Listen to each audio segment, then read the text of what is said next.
Hello, it's Ren Presents time. I'm your host, Ren, and today we continue with the Hazards of the Old Ones, Part 1, Chapter 2, the Duke of Oyln. So, last week, we began the main body of the text, and I have to say, this is Book 2. It was written well over 10 years ago. I was still finding my way as a writer, looking for my voice. This book goes a long way in establishing that voice, but in these early chapters, I could tell I was a lot wordier than I am in later books. I use a lot more words when fewer words might suffice. Don't know, but I could tell while I was reading it, I'm like, I could have said this much better, much shorter. But that's just, an artist is always critiquing their own work and never stops.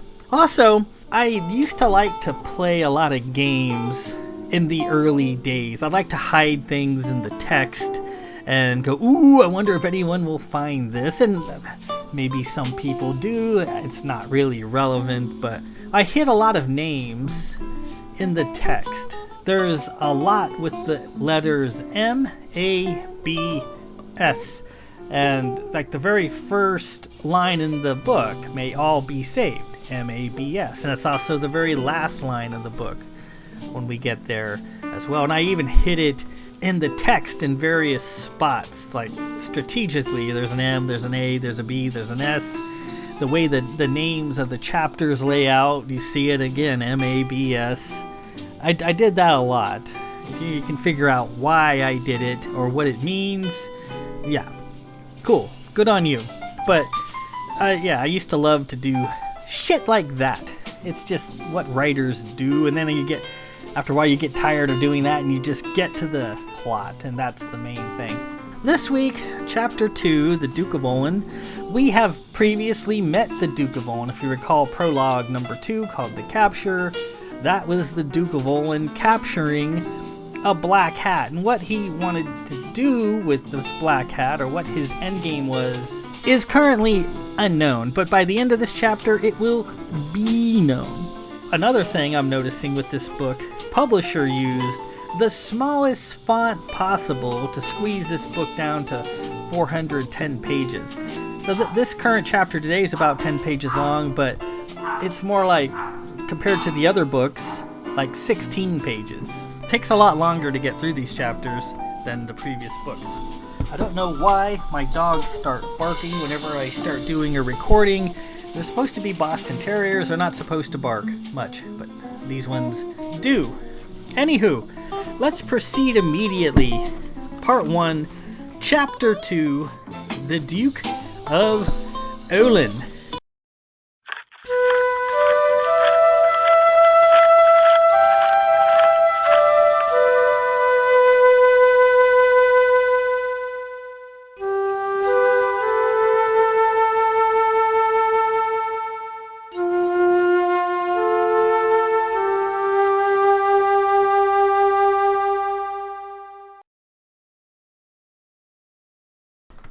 The noise, coming from the lowest level of the manor, was loud and somewhat frightening.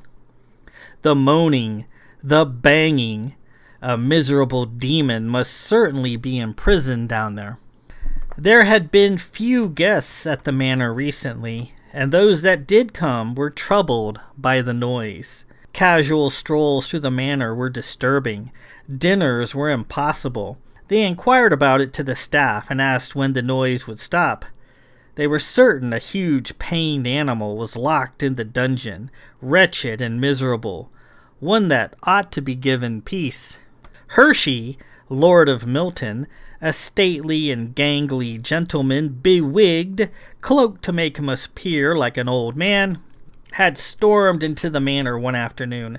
After a garden party he'd carefully planned at his giant-sized manor across the green had been disrupted by the cries. His curled wig bouncing with rage, he demanded the thing be silenced immediately. Milton, of course, knew exactly what was in the dungeon. He simply hadn't thought it was going to be so noisy, so damn inconvenient. Normally, A demanding and powerful lord, such as Lord Milton, was not to be questioned. Normally, such a scene was to be dealt with at once by the house staff. However, Lord Milton, important as he was not in charge here. The Duke of Oyln was. The giant manor was the Duke's. The grounds belonged to the Duke. The wailing thing in the dungeon also belonged to the Duke. And so too, for that matter, did Hershey, Lord of Milton. There were very few dukes in the modern enlightened league. There were less than 5 in standard counting. The league was leaning towards greater freedoms for the various great houses, and the concept of a duke was passé at best. In the traditional vein, a league duke held sway over 2 or more houses, be they great or minor status. There were once many dukes, with various great houses held in fealty to one another for various reasons. Some houses were held in bond for a debt that was owed. Some were defeated in battle and accordingly subjugated, while others had formed a mutual alliance and agreed upon a duke to rule them.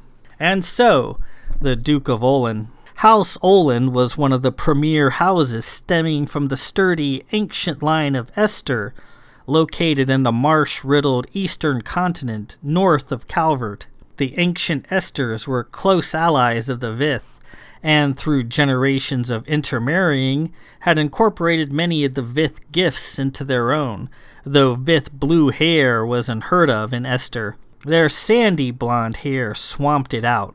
Clinging to the old ways, the tradition of a league duke was still practiced in the Esther areas, including the large city of Effington. There, House Olin held fealty over 3 houses, House Milton, House Welk, and House Ruthven.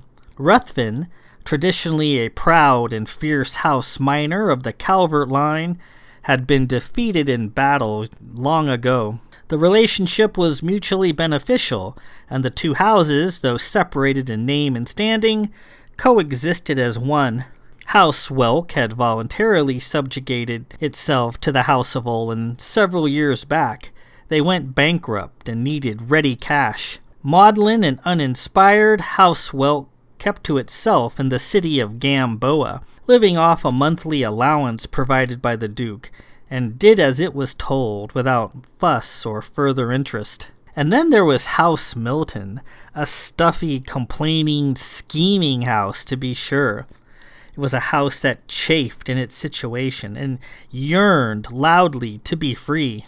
Given the noise they made, the public cries of injustice and subjugation, one couldn't help but think that House Olin should be glad to be rid of them. But House Milton was quite useful, if properly tempered and kept in check. House Milton was an old line of stuffy accountants known throughout the league for their demonic skills at crunching numbers and burying data. They could either straighten out a client's books with minimal fuss and effort, or cook them to order without error or trace. Not needing a pad or computer terminal, the Miltons could perform elephantine mathematical functions without error all in their heads. They never forgot a single list, digit, or transaction. Such skill made them highly in demand, despite the fact that they were generally odd and somewhat misshapen in form. Also overlooked was the fact that when a Milton gazed at you, it was as if they were greedily eyeballing a piece of savory meat. Lord Milton had a grand ancestral manor outside of Effington on land that was once a swamp.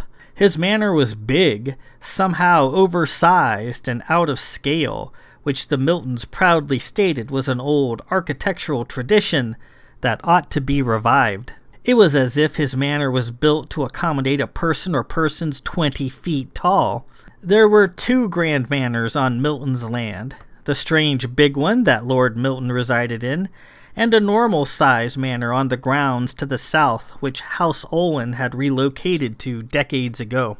House Milton was held in bond over a secret that House Olin had access to. What that secret was, nobody really knew outside the Duke and the Lord of Milton, and speculation, of course, was rampant. Whatever that secret was, it was potent enough to keep the malcontented, grumbling, wig-wearing Miltons at bay and under wing. The current Duke of Oyln was Lord Falsworth, a tall, blonde-headed, pipe-smoking vagabond. He was a unique man, to say the least. A man in search of himself. A man who characteristically searched in all the wrong places. He was a man who generated strong feelings, one way or the other. A brash, neat slap-hand, some said. A rootless malcontent, rogue and privateer, others thought. A bloodthirsty pirate, raider, bravo, squatter, and peddler of flesh, Lord Milton often said, with considerable bile. The Duke had heard of all this, and being a mostly honest man, he couldn't say he wasn't, to at least a small degree, some of those things. An enigma, even to himself, he satiated his caprices by indulging in endless misadventures and ill-conceived forays. It was as if he couldn't pass by a dark, dangerous alley without plunging into its depths, hoping to find himself somewhere in the darkness. His father, the late Lord Ursel, a taciturn and unsmiling man, had worried about his son. He worried what sort of fellow he would become, what sort of duke. He had raised his son alone. His duchess, a lady Potenta of Witherspoon, had died when Falsworth was just a lad. The most vivid memory he had of his mother was her lying in her sickbed smoking a large pipe, the kind of pipe a man might smoke. That pipe was the only thing of his mother's he wanted after her death, and he kept it with him always, smoking it as she once did. Devoted to her even in death, Ursel never remarried, and raised his son alone. It was a tough task, and Lord Ursel watched his son grow into maturity, missing something. Certainly, his beloved Potenta would have known what to do. He worried for his son. He would be Duke someday, and it wasn't easy being a Duke. The pressure from both outside and inside was immense.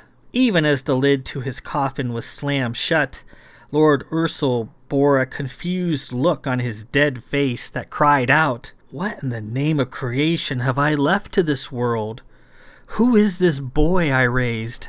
For years prior to his death, Lord Ursel had no idea what to make of his obviously intelligent and capable, yet untamable son, ever restless and wandering. His son seemed to be searching for something elusive. What it was, the Duke didn't know. How could a man who had everything and was virtually untouchable in League society be so lost? Perhaps too much idle time was taking its toll. Yes, that must be it, Lord Ursel thought. His son needed direction, activity to occupy his thoughts. Join the fleet. Learn a trade, learn some discipline, and become an admiral someday, he had said, hoping to fill his son's time. And he joined the fleet as his father asked, only to get drummed out shortly thereafter. Unruly, undisciplined, unacceptable, untrainable, uncontrollable, the fleet admiralty said as they kicked him out. A true disappointment and a serious black eye for House Olin. Red-faced, his father prayed at his duchess's tomb, hoping for answers. He tried yet again. "Become a merchant," Lord Ursel said, hoping to teach him thrift, hard work, and enterprise. And Falsworth dutifully followed his father's advice and became a merchant, though not in the way his father had intended. He became an adventurous privateer, raiding cargoes and selling the booty, purchasing contraband from the Zaffins, running fleet blockades and outsmarting the local regulatory ships sent to stop him. The more illegal and forbidden the goods, the better. His father, on learning of his midnight activities, was appalled. What will be said? What will become of the house? His only son and heir had become a common scalawag. When he saw the massive profits his son was piling up from his illegal swashbuckling escapades, he changed his tune a bit After all, his son wasn't really hurting anybody, just swiping off with their goods, and with Lord Milton available to launder the booty into respectable-looking assets, Lord Ursel couldn't say too much about it. The Olin fortune quadrupled. He wondered what he would do or say when the authorities came looking for his son, and that was a moment he dreaded. However, Falsworth proved to be a master at committing these robberies, leaving no tangible proof that the League authorities could use to arrest him. It wasn't much of a secret, yet what one knows and what one can prove are two separate things altogether. Developing a lip-smacking taste for cosmic adventure and romance, the Duke recruited several of his faithful Ruthven servants, John of Ruthven, Peter of Ruthven, and Sage of Ruthven, to join him on his adventures. The quartet becoming known by the romantic pirating name the Black Goshawks. The quartet rarely hurt anyone, save a bruised ego and a black eye or two. With the Ruthvens at his side, the quartet made a formidable and talented group. John, or Little Johnny as he was known, was the gun hand and blunt instrument. Gentle Peter was a mechanical genius, and Sage, the eldest brother, was the know-it-all. Dissatisfied with the motley assemblage of ships he and his dashing Ruthven crew had been flying, he determined to mount up in style, Goshawk style. Using a copious amount of shadow money he had accumulated from his illicit activities, he commissioned a fleet of 4 custom-built vessels, and they were some sweet flying ships. The League had strict rules regarding the dimensions, appointments, speed, and ordnance of private yachts, and the Duke's Goshawk fleet broke just about every one of them. Should any nosy League inspector or local magistrate catch wind of his fleet, a lengthy stay at Hagthorpe Prison and a censuring by the Sisterhood might be in order. Accordingly, he berthed them in a cloaked, camouflage revetment hidden under the swamps. With his new Goshawk fleet, the Duke's career as a successful runner and out-and-out pirate was hitting a high note. His home and social status, however, was quite another matter. His father had tried to impress upon him over the years that being a duke wasn't easy. There were pressures coming in from all sides, at all times. It never stopped. Flying through space and stealing things was easy. Politics was hard and rather brutal, truth be told. With his father gone, the Duke quickly found himself under enormous pressure not only from the various lords of Effington and Esther, who made political demands of him, but from Lord Milton as well, as he had a habit of trying to kill him. At his father's funeral, Milton had laid it out for him as they shook hands. Milton wished it known that though he was the Duke's vassal, it was he who was running things. He wished that made most plain. His father had played ball, knew his place, and understood the score. As a reward, he lived a long life. Now it was Falsworth's turn to know his place. As they shook hands, the Duke could feel the soft, yet undeniable strength from Milton's grip. Milton told him that his first task would be to take one of his Ruthven servants, it didn't matter which, and kill him as a test of loyalty. He said his father had been similarly tested and passed years earlier. The Duke smiled, summoned his own gift of strength, and squeezed back, and the two men tested each other for several minutes. Milton's grip, though a bit rubbery, was like a vice. "You wish to kill somebody?" the Duke said. "Then have at me." Then Milton let go. "Be it so," he said, and walked away in a huff. That's how it started. Soon, odd little attempts to take his life began rolling in. As he was a good pirate, Milton was likewise a good master villain.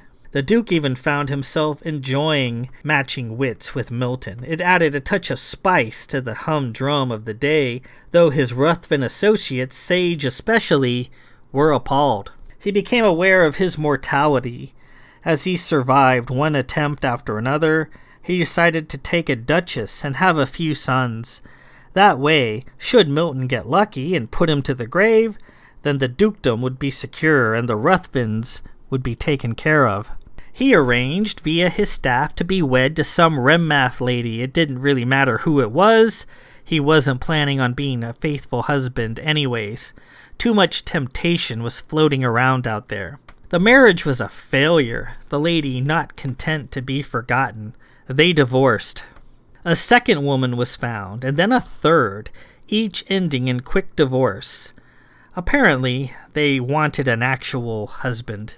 He considered fathering a bastard child, but the dukedom couldn't be passed to a bastard. So wives came and went with greater or lesser frequency, all with the same results. League society began stirring a little. He had a bit of an epiphany, something that helped bring things into focus. He had to fight a pitched battle to enter his own manor after his 10th wife, Josephina of Jest, had tried to lock him out and taken arms against him. Now that was a woman.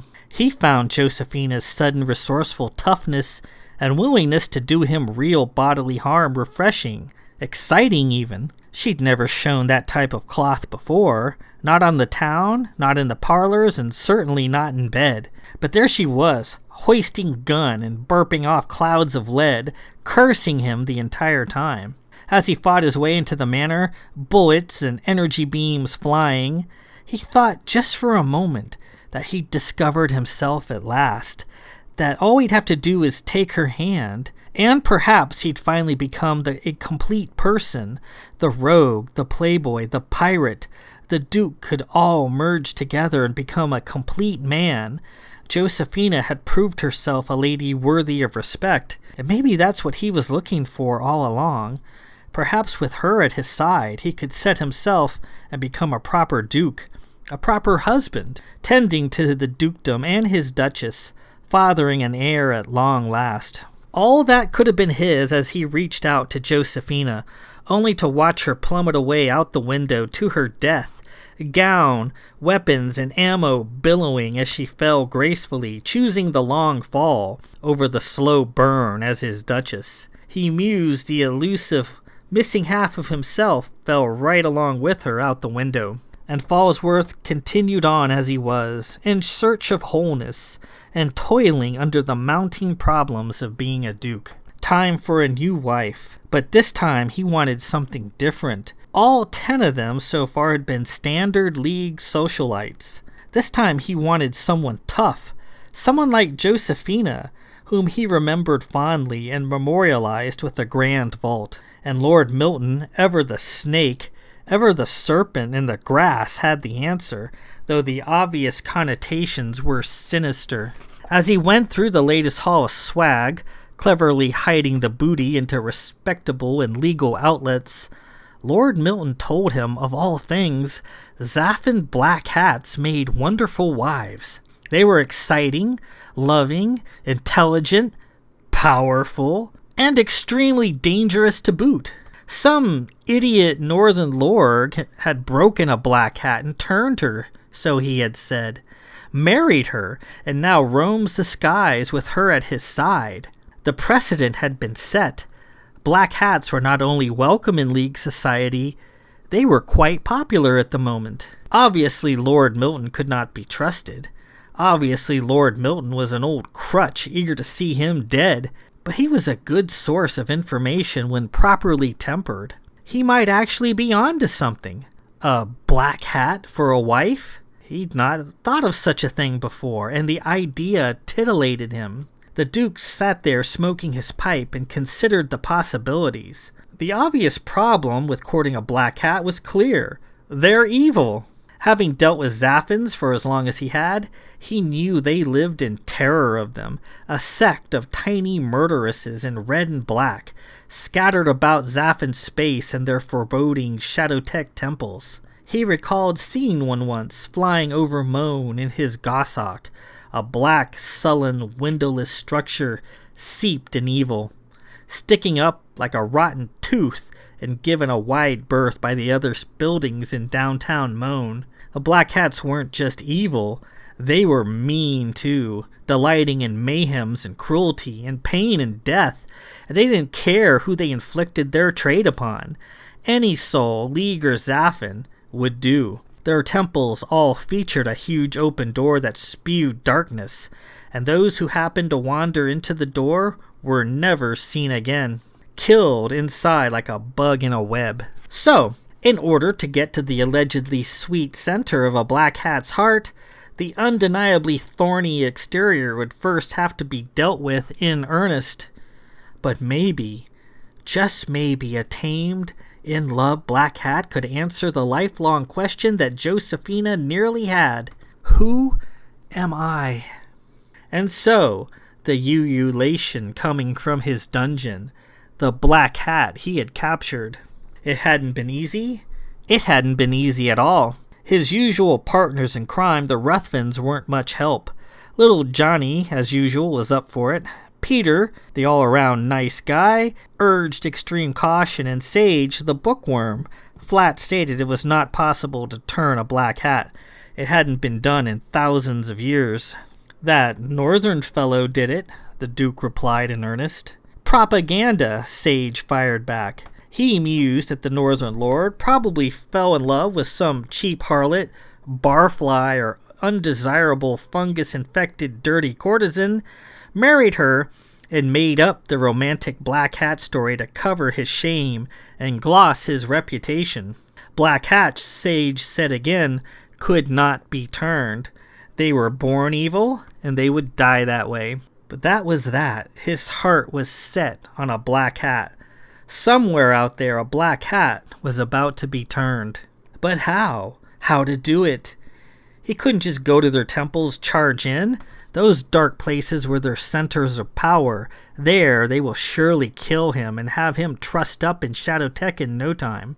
If one was to be taken, she would have to be out in the open, where she was vulnerable, where she could be had. He went to his Zaffin contacts, the shadowy figures from whom he ran contraband, and casually inquired where he might find a black hat. The contact he spoke to in the dark city of Midas most definitely didn't want to talk about black hats. They were sinister, evil, and eager to inflict pain and death on anyone caught in their grasp. The contact said his own cousin had been horribly killed by a black hat from Midas, whom the terrified townsfolk called the Knife. They had also heard stories that just being near a black hat was dangerous. If they became interested in you, they could psychically follow you home and invade your dreams, where they tortured and killed you.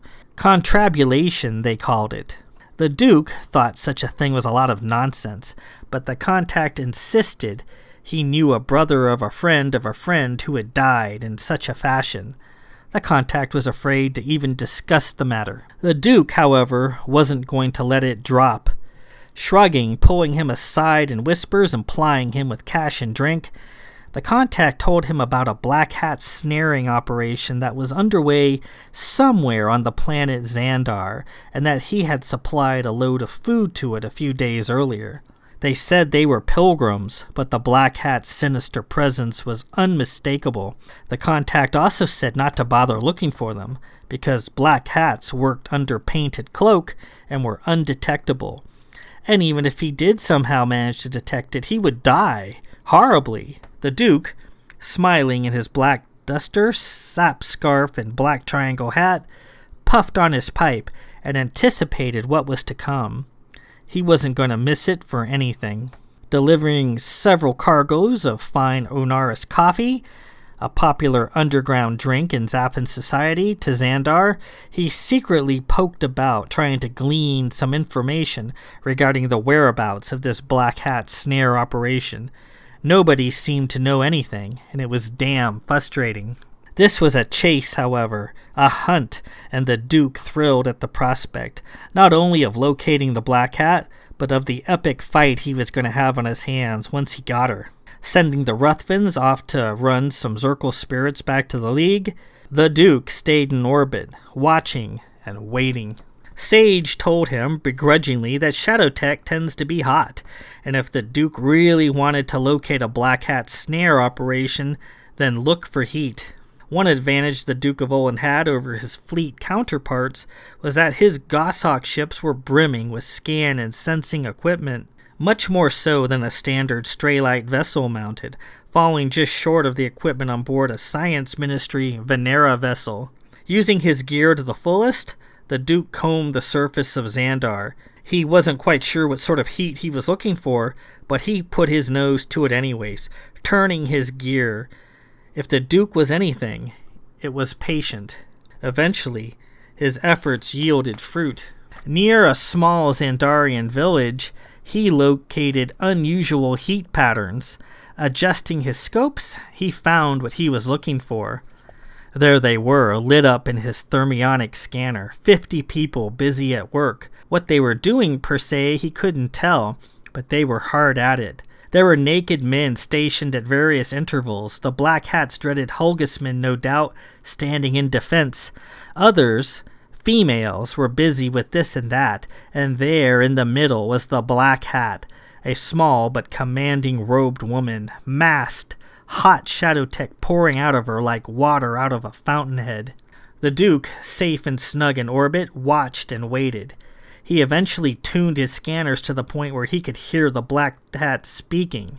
Her voice was thin and tart, dripping with malice and cruelty, the voice of a woman who will one day love him. Whatever they were doing down there, it was big and part of something much larger. He could see with his tuned scanners a massive cache of shadow tech, a virtual ocean of it buried just beneath the surface, and the black hat was busy painting an illusion over the top of it. The Duke frankly didn't care what they were doing. It meant nothing to him other than the fact that the black hat was bleeding herself dry in the process. Good. Good. He waited for his prize to be at her most vulnerable.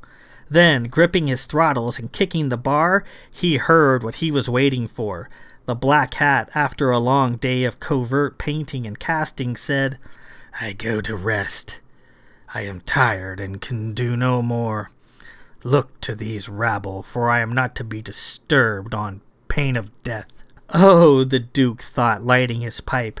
She was about to get plenty disturbed.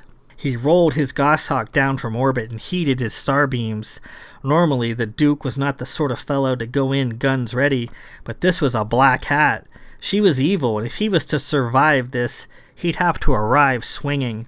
"I'm coming for you, darling," he roared through clenched teeth, his pipe smoking like an ancient locomotive. The dark contingent below did nothing at first, as the winged black ship wailed down from the heavens, confident in their cloak. When they were in range, he opened up. His starbeams mowed down the standing Hulgusmen, and as they began scattering, he concussed the area with a lethal fragmentation shot, dismembering the survivors brutally. He showed these Zaphans no mercy. The black hat emerged from her tent, enraged but exhaustive and tentative. She watched as the attacking ship finished the rest of her guard and followers. When they were all dead, the Duke saw her run. She ran toward the countryside at an exhausted crawl, her arms flailing in her robe sleeves as she made painfully slow progress. She began a long series of wafts trying to escape him. However, his scanners covered the entire continent, and there was no place she could go that he couldn't immediately follow. The waft took its toll, and eventually she fell, exhausted. He settled the ship over her in anticipation of the capture. Suddenly, she reached up and shot off a part of his starboard wing with a bit of shadow tech. "There it is. There's the spunk. Josephina of Jest would have been proud. Elders rest her soul. I'm going to make you fix that, baby doll," he said, yawing the goshawk to keep it in level flight. He safed the ship, wafted down, and clocked her square in the face with a left hook. She went down in a heap. He stood over her for a moment, pipe in hand. Sad, really. He'd been eager for a bit more of a fight. And he took her home to his manor, and placing her in his dungeon, he began the process of turning the black hat. It could be done. The Northern Lord had done it twice. So too shall the Duke of Oyln. He shackled her in waft-proof chains, stripped her naked, and surrounded her with herbs and minerals that, according to Sage and the old texts from his libraries, could inhibit the growth of shadow tech within her. His dungeon stank with clashing smells of salts, stale rosemary, orange blossom, and a number of off-world items that had been trucked in for this very purpose. Sage, also using red paint, made a strange circle on the floor with her in the middle of it. Protection against her sten and mass, he said. Good thinking. Peter also installed a demagulator, a small device that garbled her voice and rendered her dirge useless. Black Cat certainly had a full range of weapons. He also wore an arcane amulet that had cost him a huge sum of money, a ward against TK, though he could still feel her invisible pinchers wrapping around his brain, trying to squash it. He was pleased. His placat was very beautiful. She was small and fit, with long black hair and bright blue eyes. Nice bone structure, pretty face, inviting lips. Her shadow mark was large and black around her right eye. The Duke wanted to carefully examine it, but couldn't get the black hat to sit still long enough. He had expected her, despite Sage's warning, to take one look at his handsome face and immediately fall in love with him. That's what he expected. That's all it should take. It did not work out like that at all. She shrieked with rage. She cursed and uttered obscenities that made even his seasoned ears blush. She jerked at her chains and kicked him. He asked her name. She spat back in response. She was also adept at breaking free of her manacles, always at the worst and most inconvenient of times. Using whatever means were available to her, she was frequently able to free her hands, and there in the dungeon the Duke found himself in a heated fight, the small naked black cat fully able to kill him with her bare hands, had he not fought back roughly. The Duke posted a 28-bell guard around her to nip her escape attempts in the bud. And there was her TK, that was the worst of all. Being a painter class, as Sage earlier pointed out, her TK was extremely potent and developed. She often lifted and threw things at him, hoping to clock him right in the head. He could feel the pincher grip of her TK trying to feel its way through the power of his amulet. She caused the plumbing to back up in the manor, making several toilets explode in a rush of filthy water. Like a house haunted by an insane poltergeist, she opened and closed doors, banged the furniture, broke windows, rocked the chandeliers, and threw food about in the pantries and kitchen. Once, she even lifted the Duke out of his bed and threw him out the window into a reflecting pool. Luckily for the Duke, it was a first-floor window. More books, more reading, and Sage found another amulet that was supposed to quell her TK. Spending another small fortune, he acquired the amulet, and in one of the biggest fights with her yet, got it around her tiny neck. "Let me show you how to warm a lady's heart," John of Ruthven had said, approaching her one afternoon. Moments later, she had nearly strangled little Johnny to death with her bare legs around his neck, ankles crossed, his eyes nearly popping out of his skull, as his laughing brothers watched. The Duke, being the Duke, however, was excited. She was full of the sort of spirit he had hoped for, and he had learned a few novel Zaffin swear words in the process. But as the days went on, he grew frustrated. As Sage had said, the black hat showed no signs of calming, of turning no matter what he tried. She roared and shrieked until her voice was a hoarse, demagulated squeak. She kicked and injured herself, breaking both her arms several times, requiring hospitaller intervention to mend. Feeding the black cat, at first an interesting game, was a fruitless exercise, the Duke having to physically force food down her protesting, swearing throat. Nearly choking to death one evening, the Duke finally had to resort to sedation and feeding her by vein. Something needed to happen, and soon. Otherwise, he'd have to kill this black cat as a rabid animal. But she was so beautiful. And despite everything, he had already fallen for the potential of what she could one day be. And with that, we conclude Part 1, Chapter 2, The Duke of Oyln. So we meet Falsworth, the Duke of Olin. Find out he's a League Duke, a bit of a vagabond, a suspected pirate. He and his black Goshawk gang. He is a man that's not complete. A man who's searching for himself and looking in all the wrong places to find that missing part of him. Though his 10th wife, Josephina of Jest, who had rebelled against him with force of arms, he found he liked her spirit, and that he thought if she had just forgiven him for being a shitty husband and a crappy duke, that he would be a different man, a changed man, a complete man. But she chose suicide over continuing to be his wife. And in admiring her spirit, he built a great vault for her in death. And then he got the idea from Lord Hershey of Milton, who seems like a weird guy, a guy trying to kill him, a guy who's his servant technically, but trying to have him bumped off, that black hats make great wives. That he had heard that some lord from the north, who happened to be Captain Davidge, had turned a black hat, who happens to be Countess Sigillis, and that story is true. Captain Davidge turned Sigillis of Metatron, broke her free from her evil bonds. Reading this now, in chaining someone in a dungeon against their will doesn't seem like a cool thing to do. We are dealing with a pirate and a scalawag. He's not exactly morally all there. And he's dealing with a black hat who's probably anywhere from 200 to 400 years old, has lived a life of savagery and evil, is not a nice person, is not a kind person by any stretch, very dangerous, very seeped in evil, under the sway of the Black Abbess. With the Black Abbess's clutch, like I mentioned earlier, she's sort of in a daze, and the only thing that she can feel is rage and hate. Should she have calmed and asked to be released, the Duke would have released her.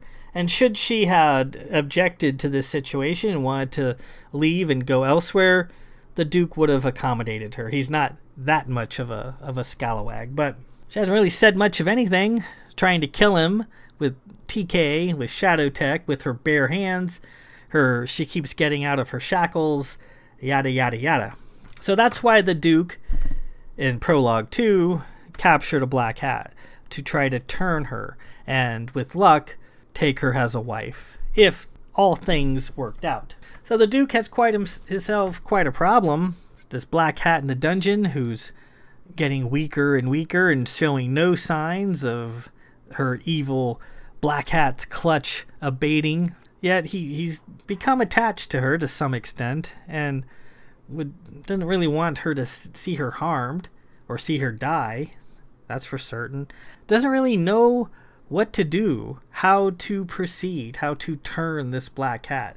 All the ancient reading, just like as his servant Sage says, the black hats cannot be turned. The clutch cannot be broken. But obviously it can, because Captain Davidge did it twice.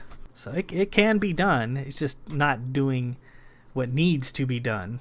Next chapter, part 1, chapter 3, Visit from the Imp. And we stay with the Duke of Oyln, and we stay with his black hat problem in the dungeon, and how that situation is concluded by a visit from an imp. We'll see if you can guess who the imp is in the next chapter. That is next week. Until then, this is Ren Presents. I'm your host, Ren. Peace out.